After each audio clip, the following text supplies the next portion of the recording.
Hello everyone, our Moonlit Usurper here. Welcome back to Dark Souls 3, the Moonlit Night walkthrough. Last time we explored Lothric Castle and got ourselves a bunch of upgrade materials. And finally upgraded our staff to something much. We upgraded our staff a bit. This time, for this episode, we're going to take on the boss of Lothric Castle, the Dragon Slayer Armour. I don't know why I didn't say it last time, but... some people we could some, but... Now!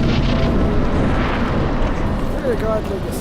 Now there are two things you have to worry about. The boss and the stupid dragons.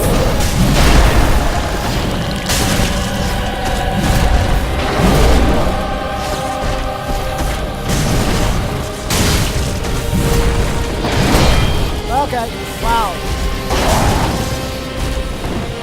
Now, as I was saying, there are two things you have to worry about in this fight. The Dragon Slayer and the butterflies. Ow! I forgot he could hit me.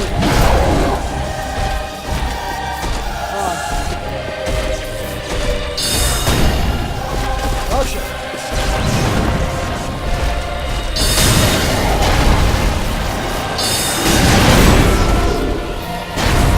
Now phase 2, he'll slam his blade.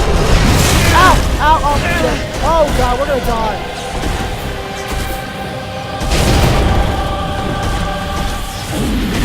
No!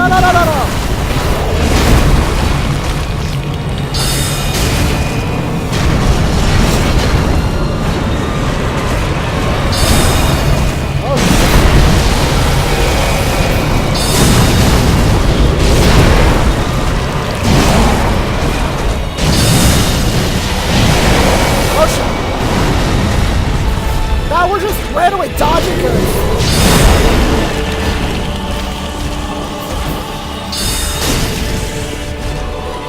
Well, camera does not work well with multiple enemies.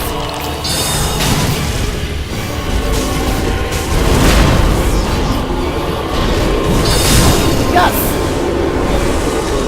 It's dead. Oh shit. Dodge projectiles.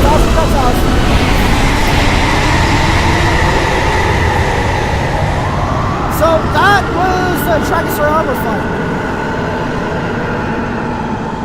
That's another one I actually got my heart pumping. Partially because of the frenetic pace, the music, and the dragons firing at you from the sides, and your camera's not able to handle them all because the main focus of Dark Souls is one-on-one fights. At least that's my perspective. Okay, so here's a bonfire, but first, before we get the bonfire, I'm wondering how far we have to go in here before it'll say, oh, now you're in the Grand Archives. First, we're gonna not open the Grand Archives so much as just get some items from outside the Grand Archives. Some Titanite chunks. Oh, Titanite chunk, I think.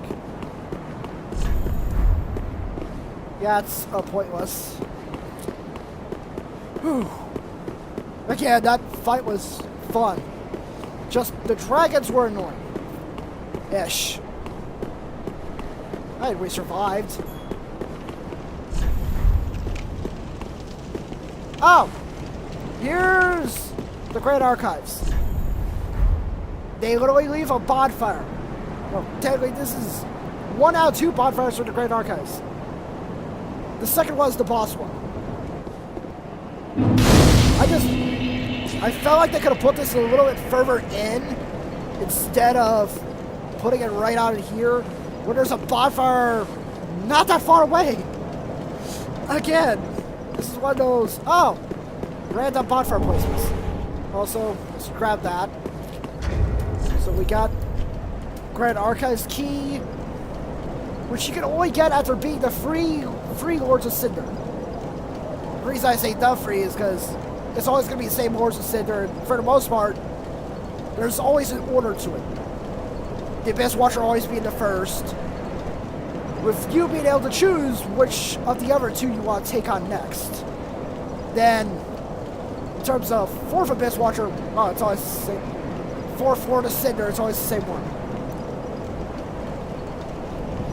So, for those who try to speed run through the game or try to get to here early on so they could get decent weaponry and stuff they wouldn't otherwise be able to get until later on in the game, this is as far as you could go, because they literally make sure it's like, no, you need to take on all 3 Lords of Cinder.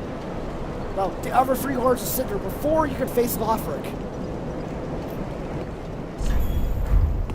So you're able to sequence break a little bit, basically. But it stops you at this point. Plus we got the guards, twin swords. Which I think you're still able to get even if you didn't take on the Lords of Cinder. The Abyss Watchers, Aldrich, Yorm. If you didn't take on any of them up to that point. It's just, well, Seeker's Breaking's much harder on you. Consider the enemies at that can hit you for a lot of damage. You know, later game enemies against early game builds tends not to go so well unless you're really confident and skilled and shit. But here's our Gofford's Twin Swords. 12 Strafe, 18 Dex. I believe it's decent magic infused.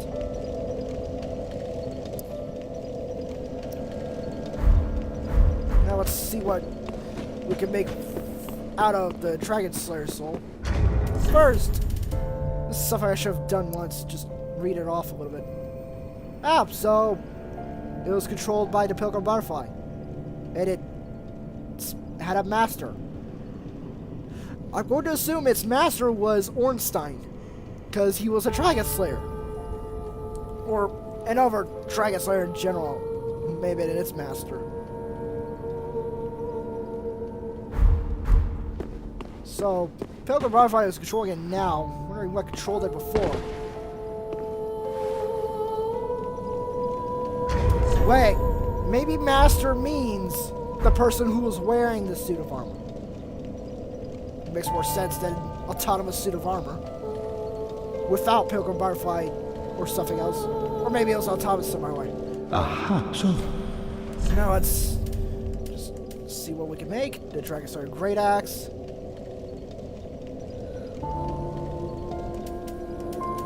And Dragon Slayer Great Shield.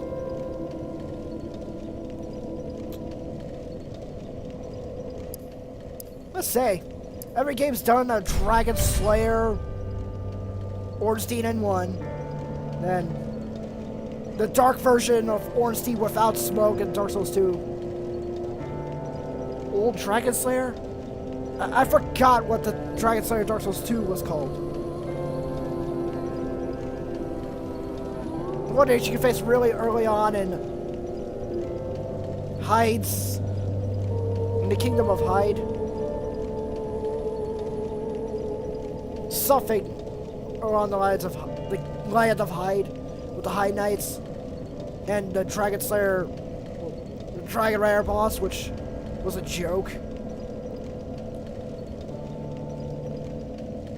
And as I was saying, the 3 Dragon Slayers.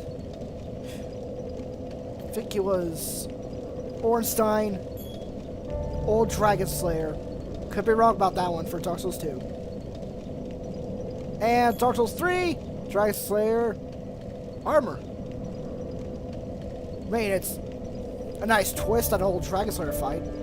Dark Souls 2 was literally a copy of 1 without smoke. This was... I took them choose that or... As I was saying, that one basically is, hey, I have an axe and a shield and I will beat you to death with both of them.